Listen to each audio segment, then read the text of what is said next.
Have you ever loved someone so deeply that you began to disappear? Not all at once.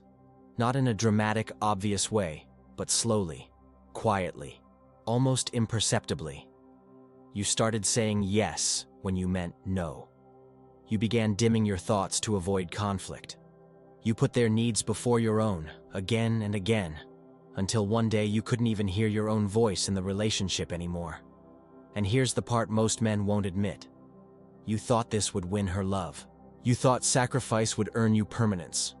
But instead, it brought you something far colder: emptiness, distance, confusion.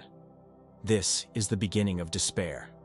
Søren Kierkegaard, the Danish philosopher who stared directly into the abyss of human emotion, once said, "The greatest danger is losing yourself while trying to please others." And while he didn't write about romantic relationships the way modern authors do, he understood the terror that unfolds when a man tries to find his identity in someone else's gaze. That's what this video is about. Not just love, but the hollow hunger that disguises itself as love.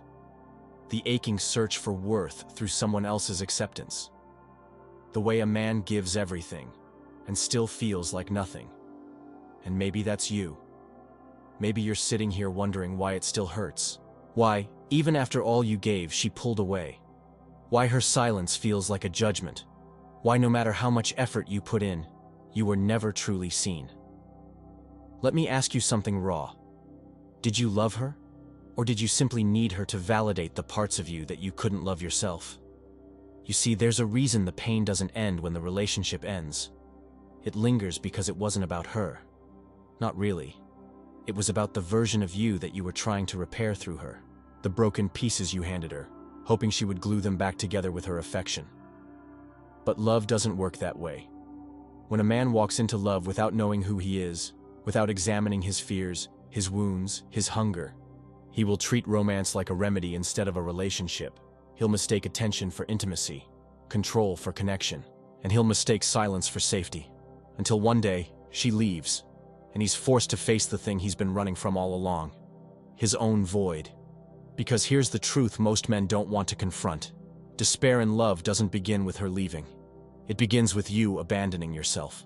And that abandonment usually starts long before you ever met her. It begins in childhood, when you were taught to be strong, not vulnerable, to chase achievement, not connection, when you were rewarded for hiding your pain and punished, subtly or harshly, for needing too much. Over time, that boy inside you learned a dangerous lesson, that being lovable meant being useful, being easy, being quiet. So now, as a man, you don't know how to be loved without performing. You don't know how to stay if you're not being praised. You don't know how to be still in love. You only know how to strive. And striving, my friend, is exhausting. But here's the part that cuts deeper. When you meet a woman who refuses to fill your emptiness, it doesn't mean she's cold. It doesn't mean she's cruel. It means she senses something you haven't dared to admit. She sees that you want her to fix you, and she won't. Not because she lacks empathy, but because no woman, no matter how beautiful, kind, nurturing, or loving, can save a man who's still running from himself. You feel that? Me too. Tell me in the comments. What have you tried to fix through love? I want to read your story. I want to hear your silence. We don't talk about this enough. The male despair that hides behind devotion. The way some men cling to love not because it's real, but because it numbs a deeper pain. A man can give flowers, kisses, compliments, and call it love. But beneath it all, he's pleading, "Please tell me I'm enough." And that's where she starts to feel it.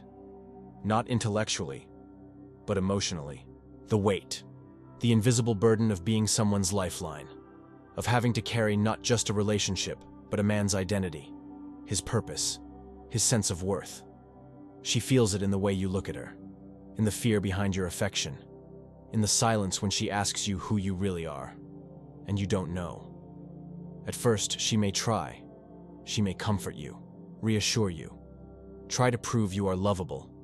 But eventually, she senses that her role isn't to love you. It's to rescue you. And she pulls away. Not because she doesn't care, but because she's drowning too.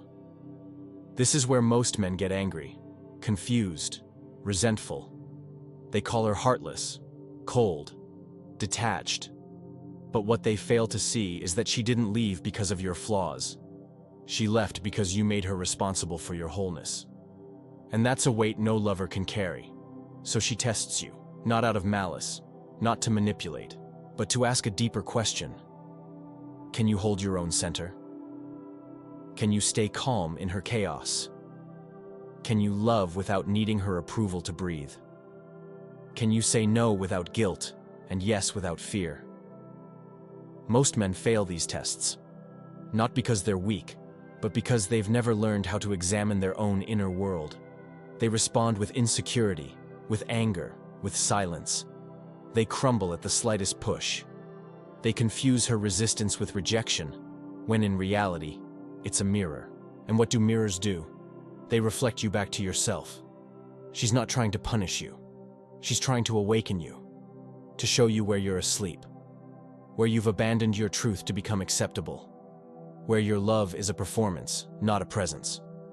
This is what Kierkegaard meant when he said the greatest danger is losing yourself while trying to please others. Because once you lose yourself, you'll chase relationships not for connection, but for identity. You'll need someone to tell you who you are. You'll become terrified of conflict, of space, of silence. Because in the silence, the mask slips off. And without the mask, who are you? Let me say something few people will. Your pain is real. Your hunger for love is real. Your longing to be chosen is real. But the woman you desire cannot answer those questions for you. She can meet you, support you, walk beside you, but she cannot complete you. Completion is your responsibility. And that's the hardest part. Because it means the very thing you thought would save you, romantic love, can only meet you to the extent that you've met yourself. And if you haven't, it'll feel like rejection, like abandonment, like failure. But it's not failure. It's a call. A brutal, beautiful call to return to the parts of yourself you've exiled, to the rage you've suppressed, the grief you've denied, the desires you've silenced. This is not about becoming more for her. It's about becoming whole for you. That's what she's testing. Not your strength, your depth, not your performance, your presence, not your knowledge, your knowing of yourself. Because once you know who you are, her tests no longer feel like threats. They feel like invitations. Invitations to meet her fully. Not as a boy begging for love, but as a man who has already found it within. But if you've never stood alone, truly alone, you won't trust your own weight. You'll lean on her for balance, and she'll feel it. Every time you second-guess yourself to avoid her disapproval. Every time you suppress your truth to keep her comfortable. Every time you turn your back on your integrity just to keep her from leaving. That's not strength. That's survival. And she can feel the difference. Real love doesn't need to be proven every second. It doesn't beg. It doesn't plead. It doesn't shrink. Real love stands rooted, even when it trembles, even when she questions you. Even when her emotions are storming like wild waves, it doesn't try to control the sea, it becomes the shore. But how do you become that man? The one who doesn't collapse when tested? It starts with brutal honesty. You must ask, where have I abandoned myself in the name of connection? Where have I silenced my voice to stay desirable? Where have I betrayed my own values because I was too afraid to lose her? These are not easy questions. They're terrifying. They require a kind of death, the death of your illusion, the death of who you thought you had to be loved. And in that death, something remarkable happens. The beginning of self-respect. Because once you respect yourself, you stop fearing her withdrawal. You no longer panic when she pulls away. You understand her coldness isn't always rejection. It's reflection of her own wounds, her own fears, her own tests. And instead of reacting, you respond with presence, with clarity, with boundaries that don't punish, but protect your peace. You don't chase, you invite, you don't prove, you embody, you don't demand her love, you inspire it. And in that space, a different kind of connection becomes possible, one rooted in freedom. not fear. In depth, not dependence. In truth, not tactics. She no longer feels responsible for your wholeness, because she sees you've claimed it for yourself. And let me ask you something personal, something raw. Have you ever felt this desperation, that ache in your chest when she doesn't text back?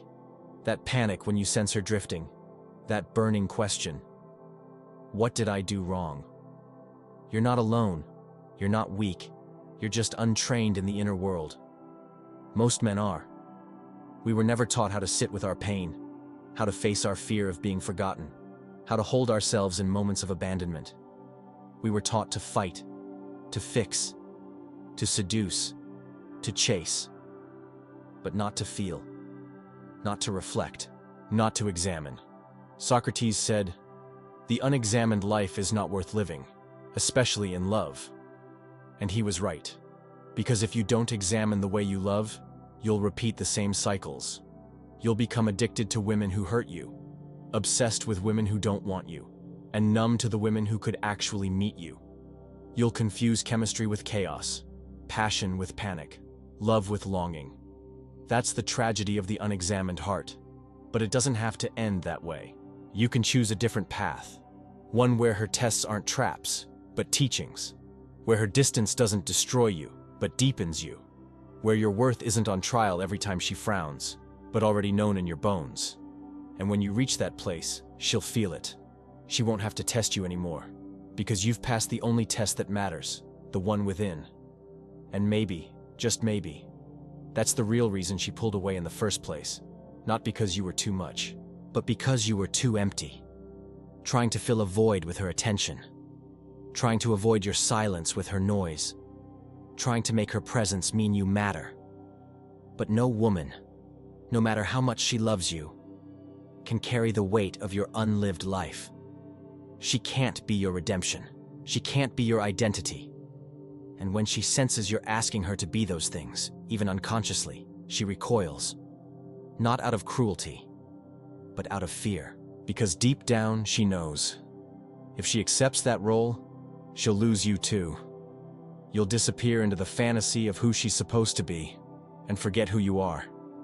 So she tests you, not to break you, but to see if you'll break yourself. Will you collapse under her silence? Will you betray your values just to feel desired again? Will you become the version of you she can control, instead of the man you truly are? Or will you stay?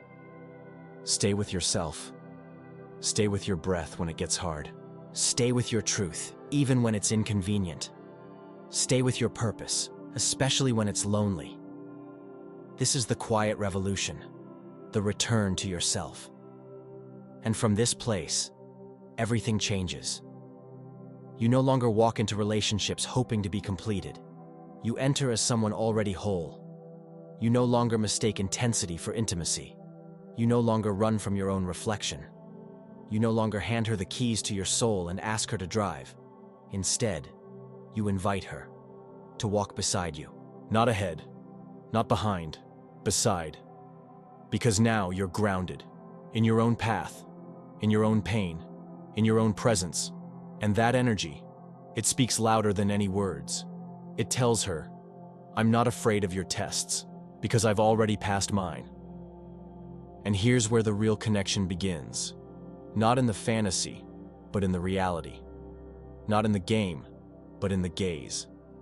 Not in what you hope she'll give you, but in what you're finally able to give yourself. Freedom. Because love without freedom is possession, and possession is not intimacy. So if you've felt the ache, if you've chased the ghost of the woman who left, if you've tried to buy back your worth with her attention, just pause, breathe, and remember, this isn't the end. It's the beginning of something deeper, quieter, truer. And if this message echoed something buried deep inside you, if it touched a pain you've carried in silence for far too long, I want you to do something. Tell me about it in the comments. I want to hear your story. I want to read your questions, your confessions, your heartbreak. Because you're not alone in this. And if this made sense to you, if even one sentence cracked something open, subscribe. We need to talk more about what no one talks about. We need to explore the void together, not run from it, because that's where men are made. not in the absence of pain, but in the courage to face it. So stay with yourself, and stay with us. This journey has just begun.